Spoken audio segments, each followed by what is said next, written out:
Welcome to Digital Marketing This Week. It is August 9th, 2014. Hope you had an outstanding week and are looking forward to another productive week. In fact, this is brought to you by Seriously Simple Marketing. You can get all sorts of fun little tips, anything you need help with in regards to internet marketing. We're kind of designing it for the solopreneurs, the entrepreneurs that are out there, those of you wanting to start your own business and learn more about what the entire world of digital marketing has to offer. Who am I? My name is Chris Mercer. I'm an optimization expert, easy for me to say, content developer for Seriously Simple Marketing, and of course the host of Digital Marketing This Week. And yes, you'll notice by the emails I sign everything Mercer. That's because I do go by Mercer. I get asked that a lot, and it's only because there's always another Chris in the room somewhere. So it is especially helpful at conferences. Feel free to, if you hear the word Mercer, just want to get my attention, just scream out Mercer, and I'll be the one that turns around. Okay, so this week's focus topic is about productivity. So we're going to go ahead and jump into some tips to help everybody get a little more productive and get things done, because that is one thing that we've been asked about as a topic for quite a while, which is, how do I get started? How do I keep things going? How do I choose what to start on first? All that sort of stuff. So we're going to go over some tips on how to do that. Admittedly, this isn't going to be kind of that, you're not going to watch this and listen to this and be like, oh, perfect. But hopefully you're looking for that one idea, that one thing that you can take away. And we're going to give you a bunch of different stuff, but you just want to focus on that one thing. And that's because you don't want to get overwhelmed, So if you try to do it all at the same time, you're going to get overwhelmed. Just choose one thing, do that well, just kind of focus on that, integrate it into what you're already doing, and then go back and pick another thing. That's why we have the replays, so that you can always go back and listen to this. Now, if you do have a question, or if you want to get a little more detail around something that we're talking about today, or if you just want to get, maybe suggest a different topic, or just ask a question that has nothing to do with this topic at all, that's fine too. All you need to do is visit the ssm.tips/question, and you'll see this form or something similar to it, where you can go in, put in some details of what you'd like addressed, and then we'll go over that when we hit the insiders portion after our main content, which of course, going back, is productivity. So let's talk about this. This is basically, we wanted to cover in the realm of productivity, and there's a lot that we can talk about. We wanted to focus on how to get things done, and this was going over this concept of, coming up with these 7 little steps, 7 simple steps to getting things done, and then one productivity killer that you absolutely need to avoid. Be very, very cognizant and avoid. So let's go ahead and jump into that. Step number 1, okay, these are simple steps. Step number 1 is accepting responsibility. Now, this can feel sometimes a little rough, but your actions are your results. And I have never, ever, ever, ever met anybody who was successful in any way, shape, or form that blamed their success on others, or that blamed their failures on others. And it's weird to say it like blame your success on others, but that's true. People accept responsibility for their success. They accept responsibility for their failure. They basically accept responsibility for the results they're getting. And in general, people that tend to accept responsibility don't necessarily call it success or failure. They're accepting the results. They accept responsibilities for the results. And that's an important mental shift, because if you look at everything as, oh my God, I'm failing, it's very, very difficult to accept responsibility for that, because you're just not built to do that, right? Our brains aren't built to be like, oh my God, I'm a horrible person and it's my fault. Like that's not what we're saying. What you're looking at though is, instead of judging it as failure, just be like, you know what? I've got results that I don't want. So I'm getting these results. I took actions that got me these results. I don't want these results. Therefore, I can take other actions. And that's kind of the best part about this process, is when you accept responsibility for the results that you've gotten, even if you don't like them, you are also acknowledging that you have the ability to change those actions. So that's kind of what we wanted to focus on with that, accepting responsibility. Now, the second step here is you want to prioritize. And again, this we get asked a lot. How do I determine what to do? And this is sort of what we do. So we went through and sort of asked ourselves, what do we do when we're prioritizing, whether different topics or products or just actions throughout the day? And we have a lot that's going on with Seriously Simple Marketing. There's a lot that's going on behind the scenes in terms of product creation. There's a lot that goes on with getting the blog posts out. So here's basically what we do is we look at it in this little quadrant, and some of you might be familiar with something like this. There's a book called First Things First, where Stephen Covey, talked about time management, and it was importance versus urgency. And this is similar to that. We actually look at it in terms of effort versus impact. And so what we mean by that is, how much effort does it require from the person that's involved? So if I was planning my day, I'm looking at my effort. So how much effort is required? And you can also do this from a company level. So if you have a team, how much effort from your team? But since I'm planning my personal day when I'm doing this, it's effort versus impact. So of all the different tasks that I have, what's going to take the least amount of effort and will give me the largest payoff, that largest impact? And that's where I'm looking. I'm always looking, where can I have the most massive impact? So you'll see here this little section down, little effort, massive impact. That's where I want to spend my time. I want to spend my time working on things that don't necessarily require a lot of effort from me, but can have massive impact. Now, the second area is the ones that require massive effort, right? There are some things that are just a little bit more uncomfortable to do, some things that take more effort, and that can be in terms of time or stress that you just have to deal with it.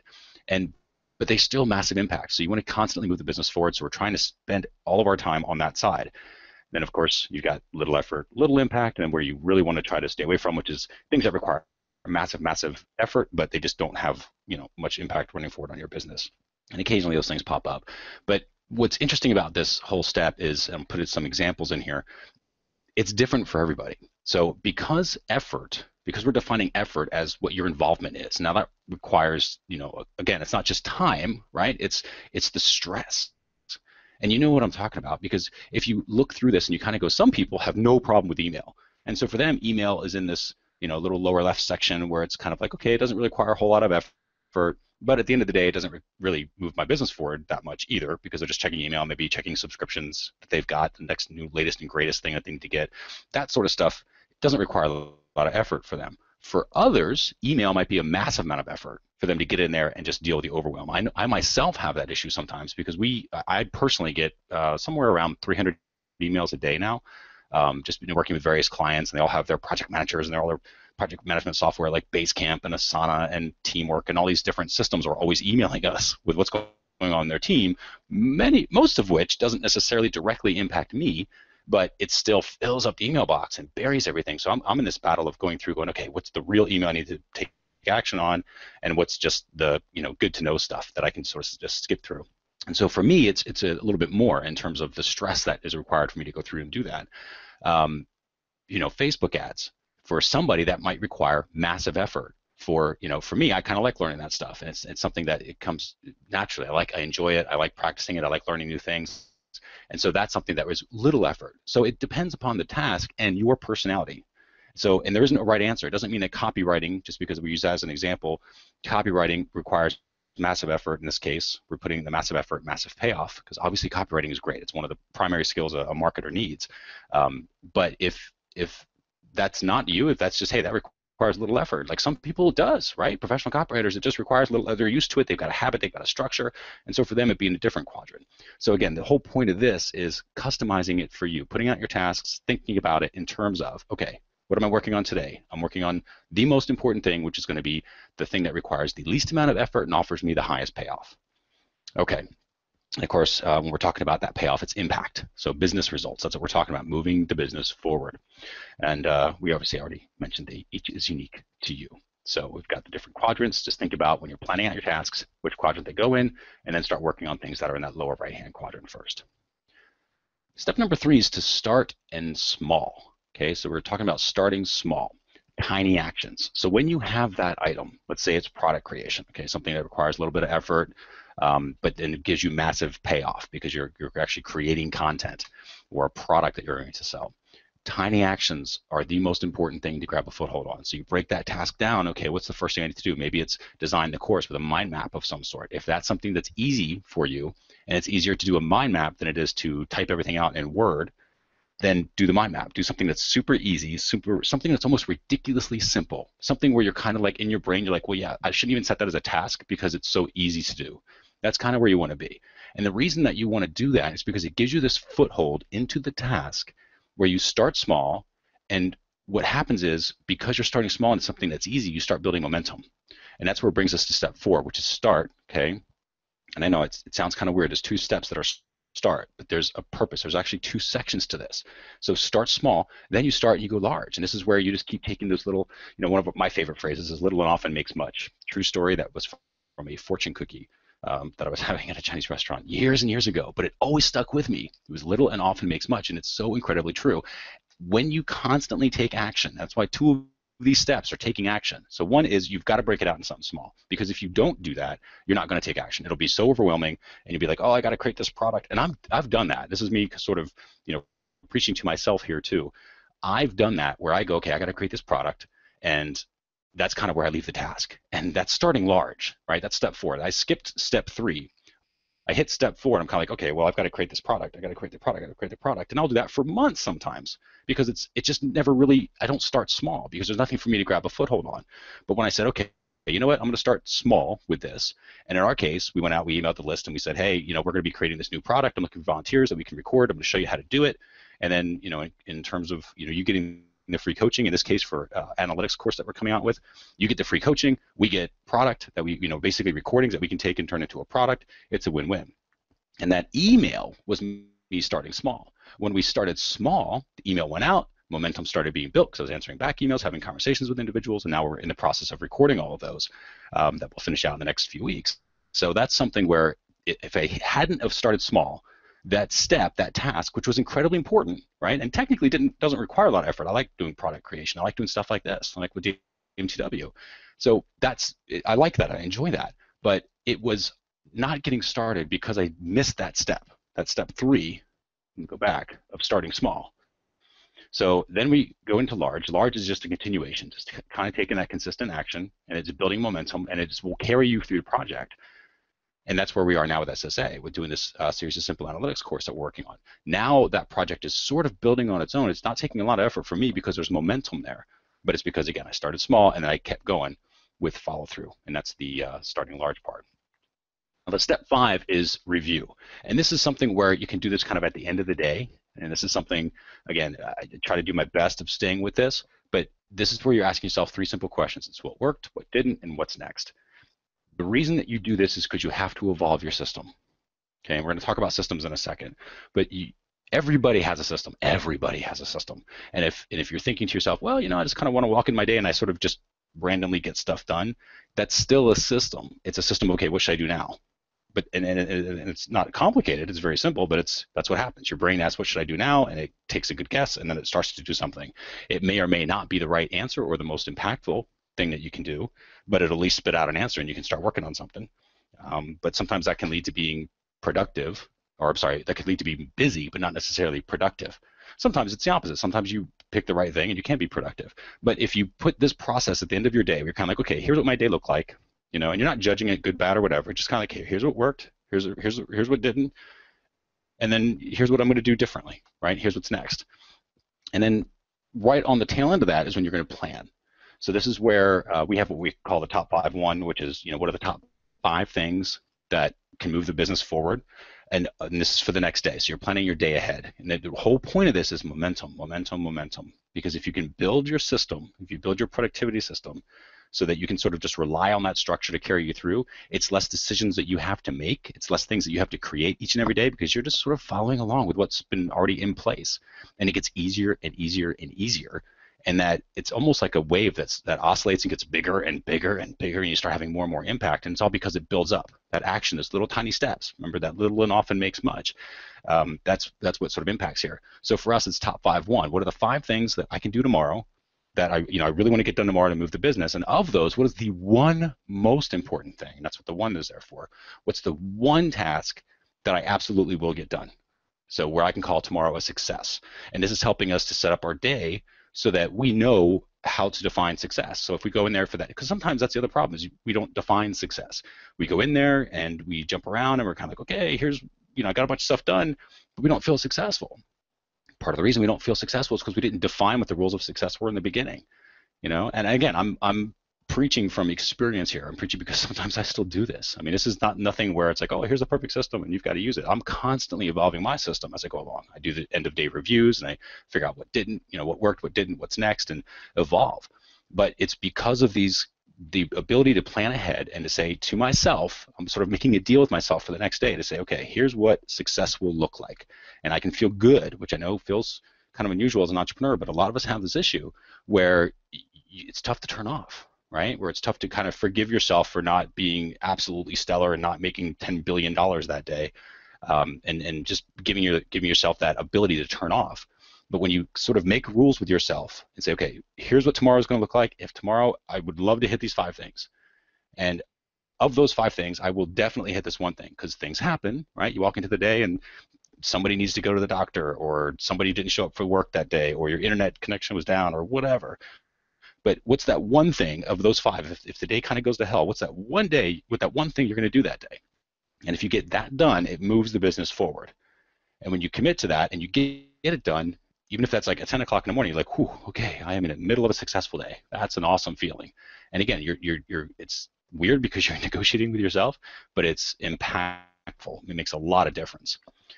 Step 7 is probably the most important thing ever. And if I have a challenge with anything, it's this.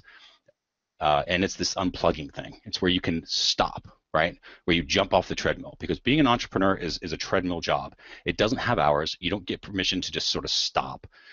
It's always going on. And you can't go to the web, because when you're going to the web, you're looking at sites and you're going, oh wow, that's a really good headline, or hey, I can probably use this technique, or I wonder where they're getting the traffic from. You're always thinking about stuff constantly. If you're in marketing, right, which all of us are, you're looking even at TV and print ads, and you're seeing all these different things. You can constantly keep yourself spinning and never really stop working, right? So you're kind of on that treadmill, and it doesn't stop. It doesn't slow down. It just keeps going and going and going, and you can destroy yourself. You can just get to the point where you just need to shut down or go get a real job so that you can, quote unquote, real job, so that you can go work for somebody else for maybe 60 hours, but then that's it. Like, you can actually turn off. But so one technique that I came across, and this is from a newsletter, which is actually a really, really good newsletter. It's a daily newsletter. It's called Early to Rise. Just Google that. But it's put out by a gentleman named Craig Ballantyne, and he does some really decent content in there. It does have like basically it's 2 emails a day. You get the newsletter, which is all in the email. So they don't. But to my knowledge, they don't point it back to the website. But I just read the emails, and they're pretty lengthy. And then you've got another email that comes out later that day. It's like an affiliate offer. But and I guess that's sort of like the cost of this, right? Because it's a free newsletter. But the content in that morning email that's always there is really, really good. And one thing that he talked about, which has actually just happened a few days ago, is he said, as a coach, I've had this conversation, because he does a lot of entrepreneurial coaching, and as a coach, he was talking to one of his students who was essentially having this problem where they could not unplug. How do you turn off, right? As an entrepreneur, how do we turn off? And what he does is this 5-minute brain dump, and that's so far has proved a nice little technique. Again, this is a few days old, but it is an amazing ability to decompress at the end of a day by just dumping out everything that's going on in your head. And the way he does it is like, take a blank piece of paper and you write for 5 minutes at the end of the day. And this is your transition period where you can write whatever you're thinking about. It doesn't matter. But if you think about what tends to overwhelm is when we have these things in our head that we don't really address, and they start spinning around, and we're kind of like, oh yeah, I got to do that one day. And you think about it, and you're like, and it just sort of pops like, oh yeah, I'll take care of that later. And then you get all these things that are literally just plates spinning inside your head, and you're never really moving anything forward. You're never really taking action on any of them. You're just adding to the stack, and then more emails come in, and more things get added to the stack, and it gets to this point where you're just crazy. And if you do this 5-minute brain dump, just doing this is like this cathartic experience of like, okay, I'm just getting it out of my head and on a paper. And obviously you can use the paper and use it for reference later on.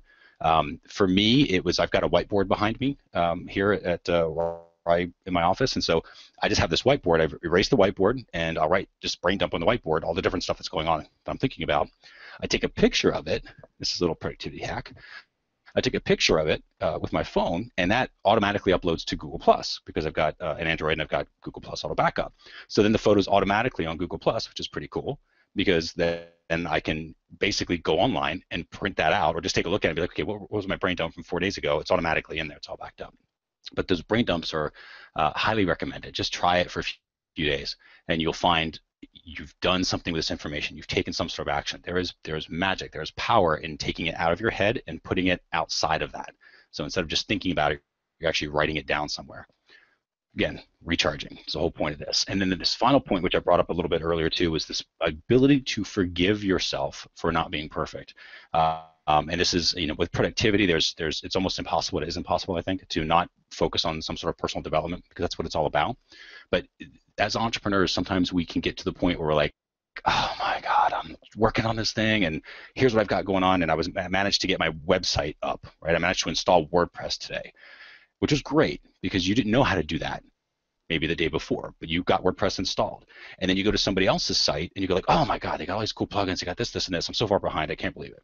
And you're not giving you a chance to forgive and to celebrate, right? Celebrate how far you've come, celebrate the momentum that you're building, because that's a tiny action, right? I mean, installing WordPress in and of itself won't get you anywhere, but just that action can get you started to the next action. It starts teaching you, right? You learn more about WordPress and you start getting more and more into it each and every day.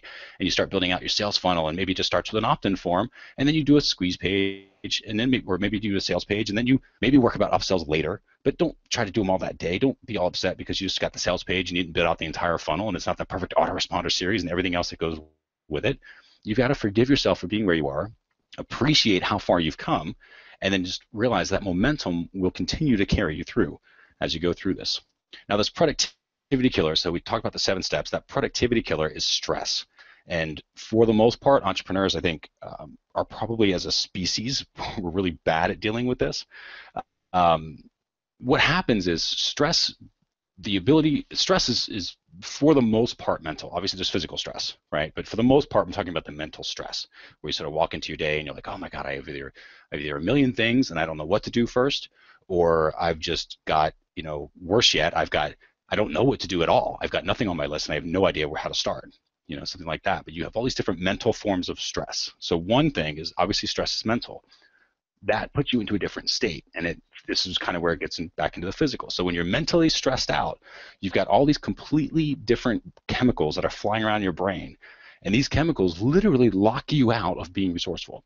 Because when you're in a more relaxed, more resourceful state, you have the ability to kind of go, okay, here's how I see the world, right? You can see the world in one particular way. You have access to all sorts of different tools. When you get stressed, you start freaking out, your brain pulls back in, and you don't see the world in the same way anymore, which means you don't see those same tools that you have or that you would previously have access to. So it's real important to try to relax as you go through this process. I myself will do, just a few minutes of meditation in the mornings. It just sort of helps calm my mind a little bit and just disconnect. Obviously, the brain dump helps a lot at the end of the day because we're doing that. But this is the one thing that if you are not managing your stress, this is what will affect your results more than anything. And I don't care how good your system is. If you can add stress to it, and you can continue to add stress to it, it will destroy whatever system you have. So in the system, in your productivity system, as you build it, you've got to put these little things that relieve stress, these things that can vent stress. Again, for me, I do a little bit of meditation in the morning that helps kind of give me that ritual of like this clean, fresh start. And at the end of the day, I've got the brain dump, which is kind of the opposite end, where I'm venting for that day and kind of like, okay, instead of carrying the stress with me and thinking about all through the night and not being able to spend time with my family because I'm really at work. And how many times has that happened, right? When you're at work, you're thinking about guilty because you're not spending time with your family. And when you're with your family, you're guilty because you really should be working. And you're never really in the place where you are. And so the brain dump helps with that. And it helps lower the stress. And it doesn't mean the stress goes away completely, but it means that because you tend to be in a more resourceful state most of the time, when there are stressors that come out or that come up, because you're in a more resourceful state, it's a lot easier to deal with those. So that's a huge tip. Now, overall, we've talked about the productivity system. Structure is your friend. And I know that there are some of you who like, I want to be an entrepreneur because I don't want to deal with structure. And I'm also one of those people, right? So I used to work for a corporation, which was, in the beginning, when I worked for it, it was awesome. It was so cool because I could go through and then as a manager for this particular branch, they just wanted me to profit, right? And like, do whatever you do, just make sure we have profit. Here's your budget, and make sure you hit your budget and have more money left over at the end of the month than what you spent. And that was that was awesome. That was like being an entrepreneur, but having the backup of this, massive company behind me and structure, which was awesome. But then it changed a little bit. They had a new CEO come in, and that CEO had to make some tough decisions because not everybody was at that sort of level in the company, and they knew it, and the economy hit, and it was really, really tough. And so what she decided to do was put in this massive amount of structure, and everybody was tracked by like meticulous actions. It was like every email that you sent got your certain number of points, and every phone call was a certain number of points, and everybody across the entire country was like this. And for me, that drove me nuts because I felt there were better ways to do it, and I didn't like the fact that I had to do it their way. Right, and that's how we are with entrepreneurship. Like, that's entrepreneurs in general. Somebody tells us you have to do it this way. We're like, but I think I can figure out a better way, and I would like to do that.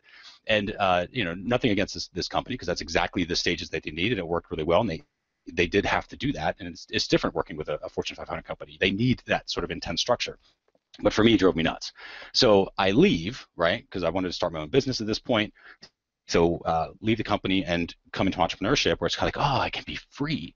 But you still need structure. You still have to have that system, because what will happen is if you don't, you're going to flop around and you're asking yourself poor questions all the time because there's nothing you can improve upon.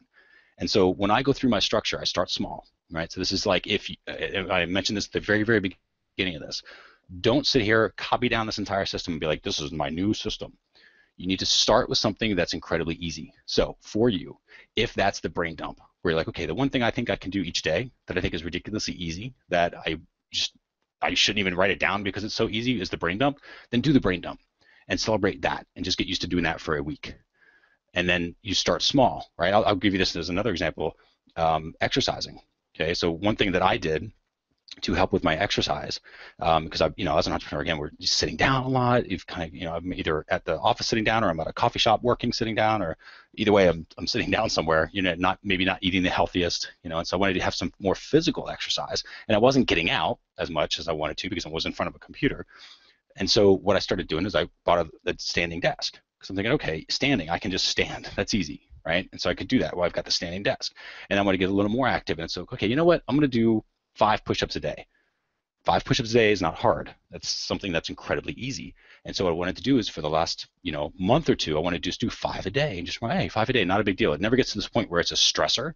It gets to this point where I'm like, oh, I'm kind of exercising. I like doing this 5 a day. And all of a sudden your body starts wanting more. At least mine does. It's like, oh, let's do 6, let's do 7, let's keep going. And I purposely hold it back a little bit, kind of going, okay, let's just do 10 and that's it. Like, I don't want to stress myself out when it comes to it, and I want to enjoy the process and fall in love with it, and that's what's happening. And each day now it gets a little bit better, a little bit better, a little bit better, because I'm building momentum into this form of exercise. And so now I've got sit-ups and push-ups and pull-ups that are now integrated, and so all of this stuff is naturally happening. It's not me going, oh my God, okay, I got to exercise. Let's go do this and get this out of the way. It's something that's kind of fun, doesn't take long, and I'm enjoying the process. And each day gets a little bit bigger, a little bit bigger. I should say maybe each week, each month gets a little bit more. And again, I am not stressed by it. And every time I've tried it before, I'm like, okay, I'm going to now exercise 30 minutes a day starting now. And it's fallen apart because it's too much. Because it's too much of an adjustment to the current system that I have. And remember, even if you think you don't have a system, you absolutely have a system. There is a formula to your day. There's a recipe of thoughts that you go through that create the actions for your day. You can't not have a structure. You already have one. It's just a matter of, okay, let's start where you are, start small, pick something that you can implement and improve it from where you are.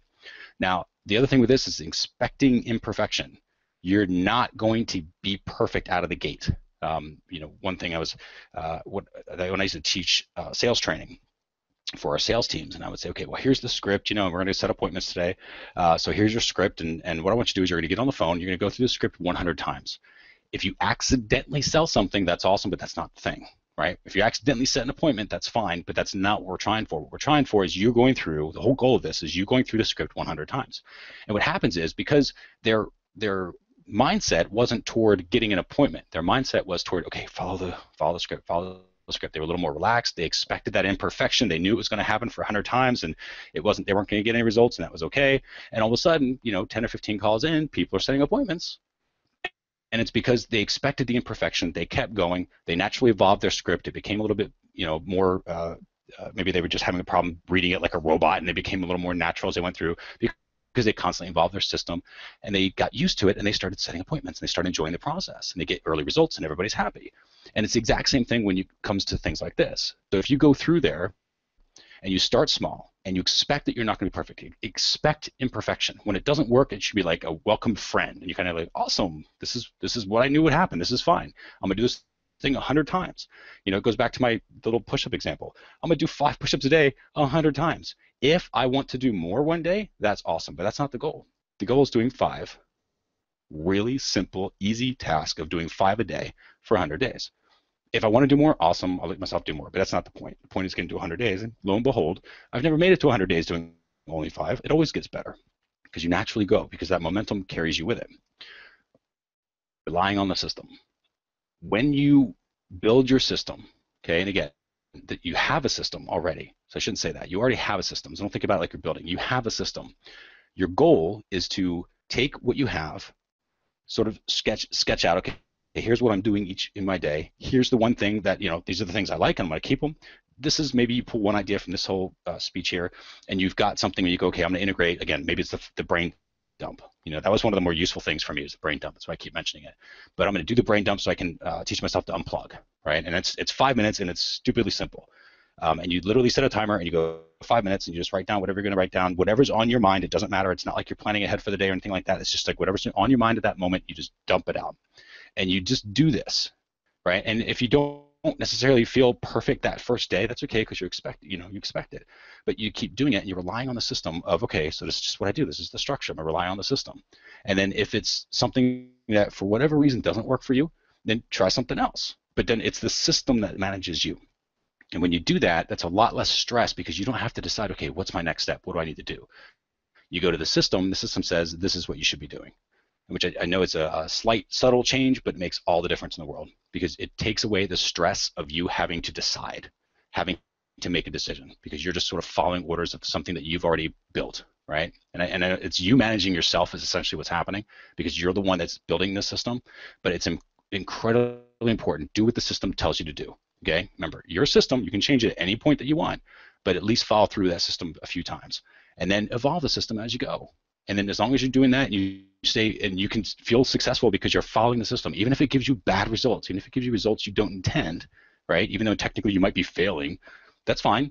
The system just created bad results, and you go, okay, well, I need to adjust the system in this way so that I get better results. So that's sort of that little bit there. And again, any questions you have, just go to ssm.tips/question on this or any other topics. There are a couple other things I wanted to show you here. The first is some tools that we use from a productivity standpoint that help immensely. And let me see the first one here. I'm going to bring it up. Give me just a second.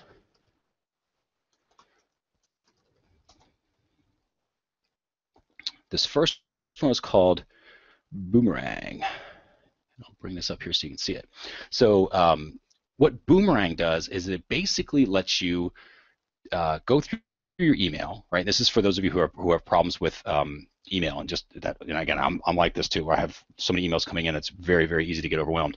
But with Boomerang, what you'll do is you add it to your Gmail extension. It's free. They have a free version and then they have a paid version. I think the paid version is like $10 a month.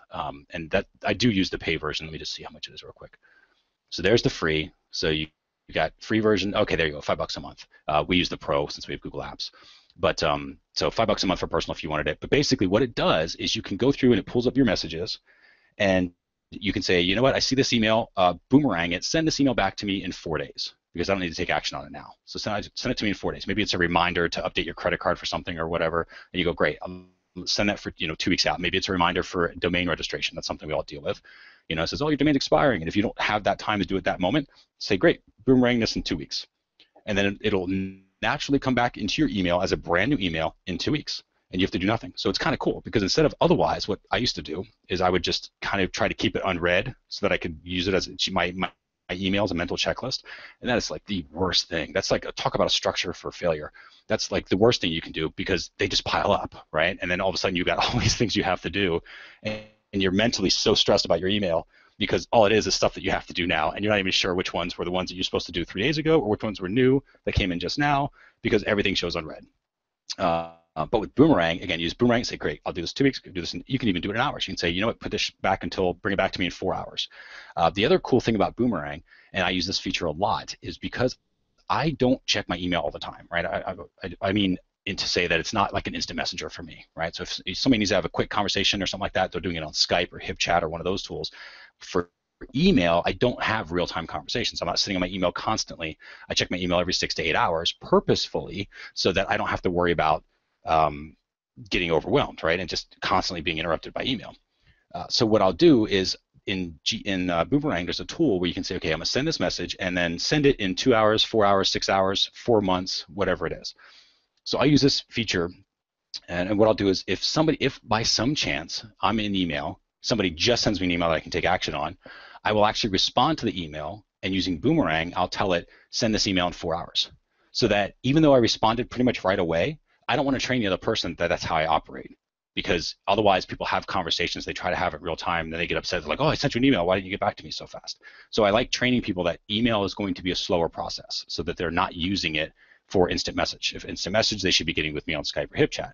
So I'll delay the emails going out by 4, 6, 8 hours. The other thing that I'll use it for is occasionally I'll use it for follow-up. So I could sit there with Boomerang, and again, this is all part of their service. You can sit there and say, okay, I'm going to reply to such and such about whatever, and then you can say, Boomerang this message back to me if nobody responds in 3 days, 4 days, 2 hours, whatever it is.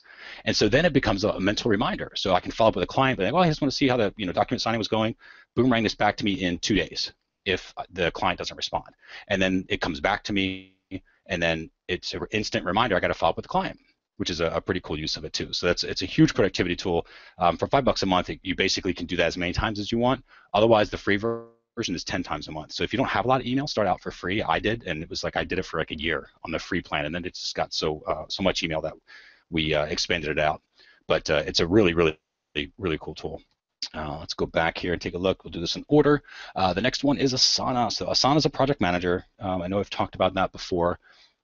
They are at asana.com.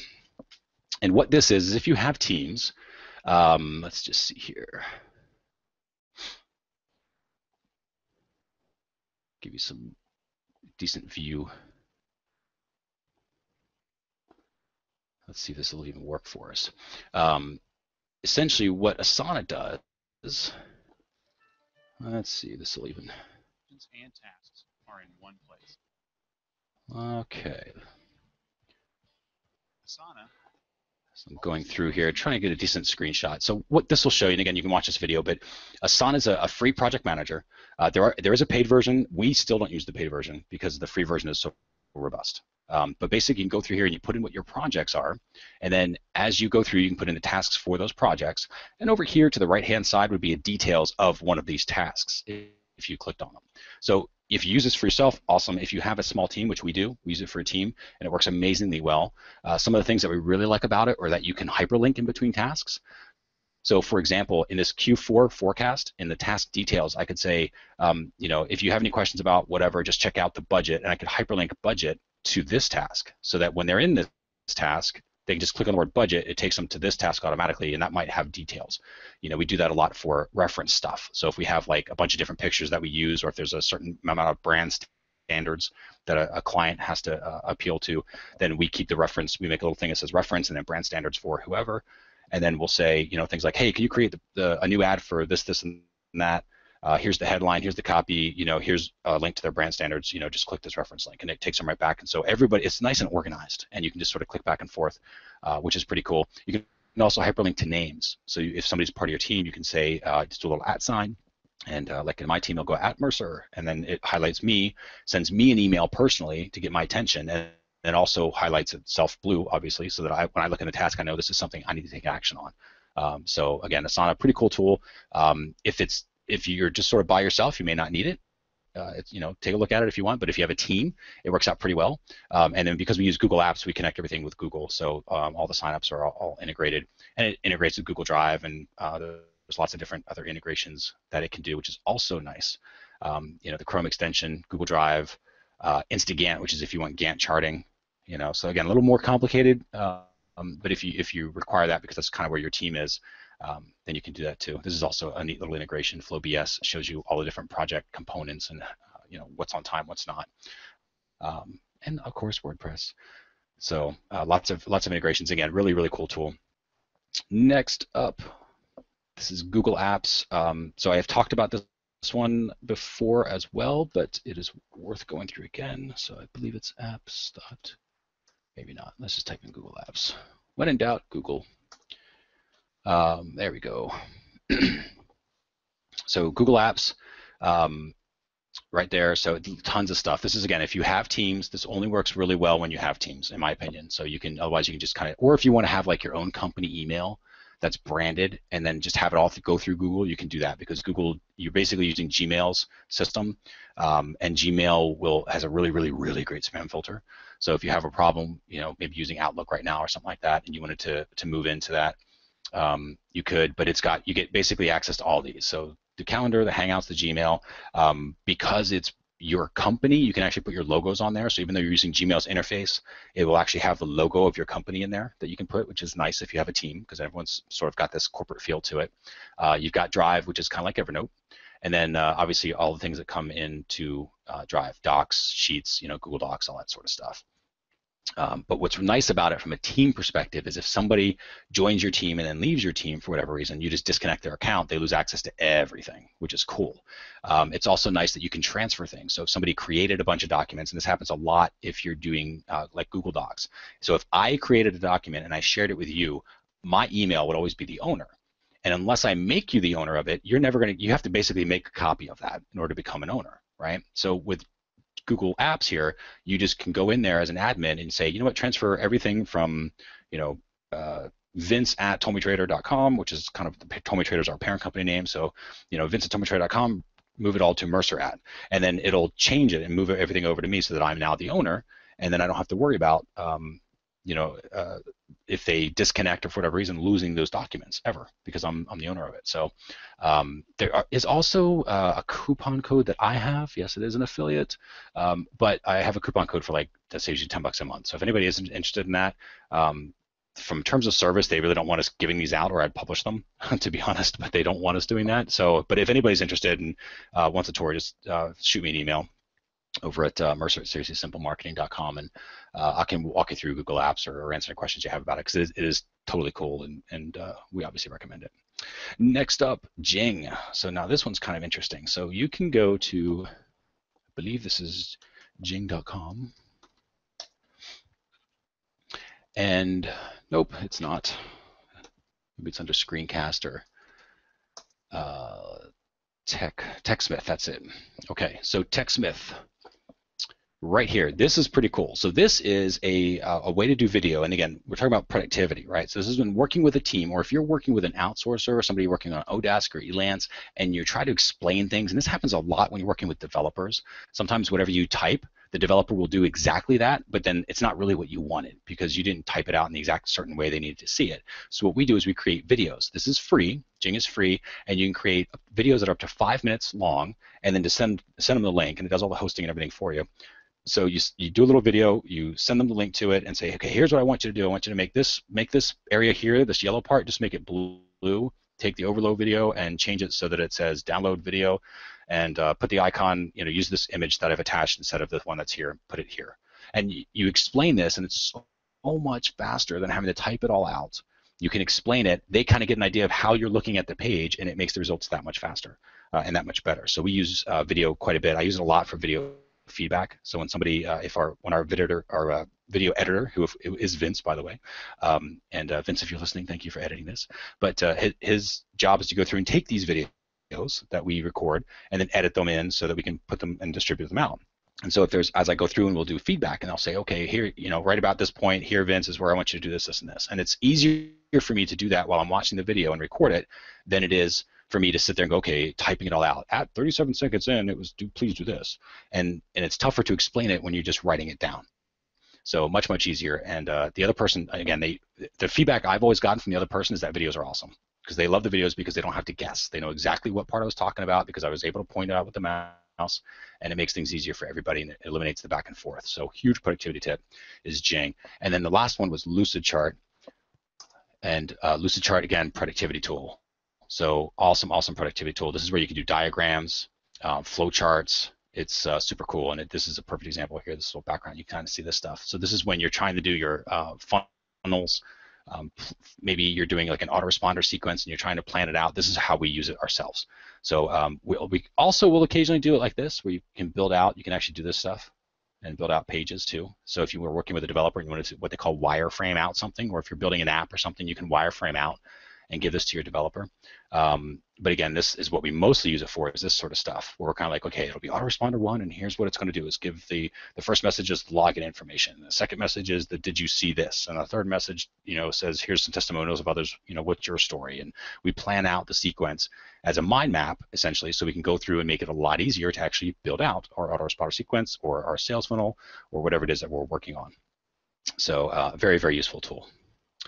Okay, so with that in mind, the last thing I wanted to cover was something that I know we sent out email to our list earlier, but just making sure that you are aware of this. This is a pretty big deal.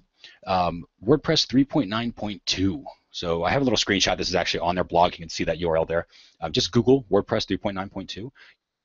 If you have WordPress automatic updates turned on, which I would say you should in general, because security updates are relatively they're incredibly important, and they're relatively conflict-free. So normally, when a security update comes out, it's not affecting stuff like themes and plugins. So you don't really have to worry about compatibility.